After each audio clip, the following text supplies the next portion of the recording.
Ngangkatnya kemana? Ke sini atau ke sana? Ke sini.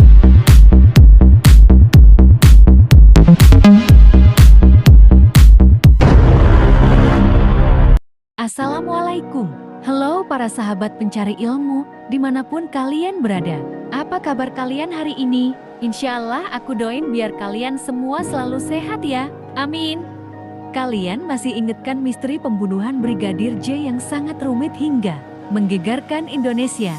Peristiwa pembunuhan ini penuh dengan sandiwara dan drama yang penuh lika-liku.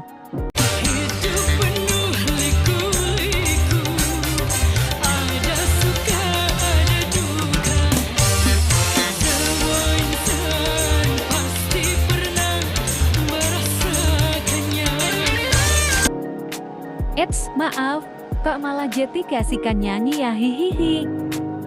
Okay, back to the topic.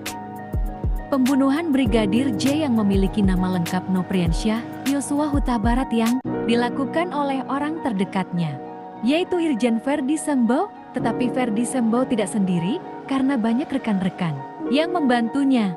Terdiri dari Barada Richard Eliezer, Bribka Riki Rizal, Kuat Maruf dan Putri Chandrawati.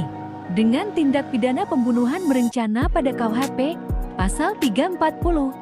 Kalau kita flashback, banyak sekali misteri yang terjadi untuk membungkam dan skenario yang terkuat dalam skrip film ini. Lika-liku misteri pembunuhan Brigadir J. Dari misteri ini, maka dilakukan otopsi hingga 2 kali untuk meyakinkan bahwa tidak ada kekeliruan, tidak ada rekayasa, dan tidak ada permainan di dalamnya.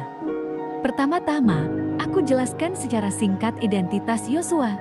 Beliau bernama Nopriansyah Yosua Huta Barat, yang biasa dipanggil Prian.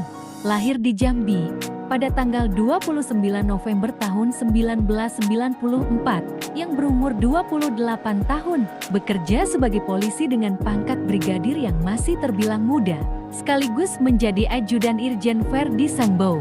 Dan di akhir hidupnya, pada tanggal 8 Juli tahun 2022, pukul 17 beliau ditembak mati dengan senjata api oleh Verdi Sambo dan kawan-kawan di rumah dinas Kepala Divisi dan Profesi Pengamanan Polri Irjen Verdi Sambo di Komplek Polri, Duren 3, Jakarta.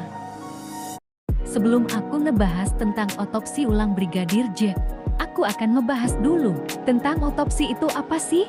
Menurut Kamus Besar Bahasa Indonesia, autopsi atau yang biasa dikenal dengan kegiatan bedah mayat adalah pemeriksaan tubuh mayat dengan jalan pembedahan untuk mengetahui penyebab kematian atau penyakit seseorang.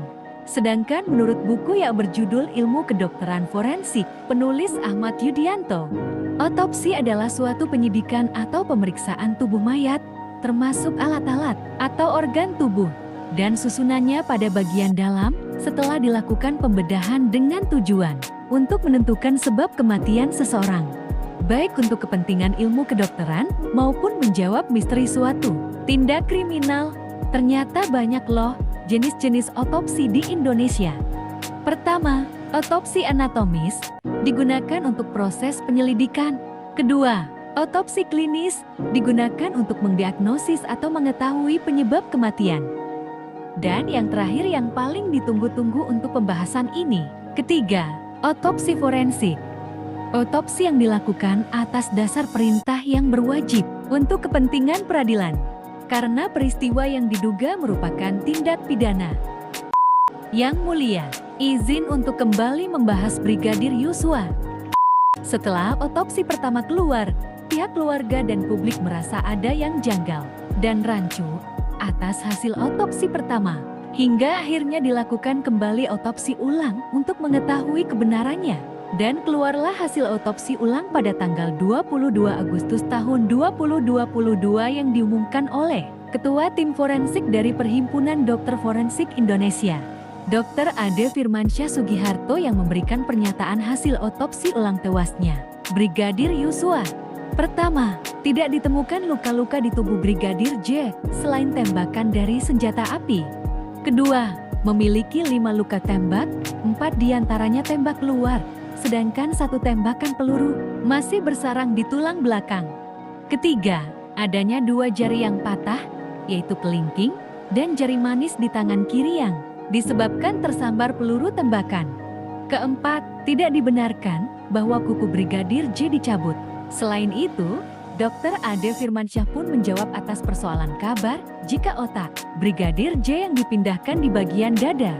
Dan tidak ada juga organ tubuh jenazah Brigadir J yang hilang. Jadi seluruh organ tubuh beliau sudah dikembalikan ke tubuhnya dan dalam hal pengembalian ada hal-hal tertentu yang harus dilakukan untuk mencegah adanya kebocoran karena ada banyak luka-luka di tubuh korban. Berdasarkan dari kasus pembunuhan berencana Brigadir J, maka kita bisa melihat dari kesamaan tersebut dengan kasus pembunuhan berencana Munir, seorang aktivis HAM yang bernama Munir Said Talib, yang dikenal dengan Munir, yang meninggal pada tanggal 7 September tahun 2004 di dalam pesawat Garuda dengan nomor J974 ketika menuju ke Amsterdam untuk melanjutkan kuliah pasca sarjana.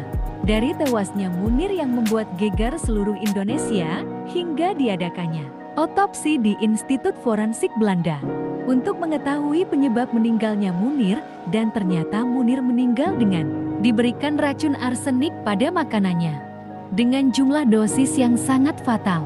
Sehingga setelah ditelusuri lebih dalam dan terungkaplah aktor utama dalam pembunuhan berencana adalah Polikarpus, dan ia pun dijatuhkan hukuman selama 14 tahun penjara dalam tindak pidana pembunuhan berencana.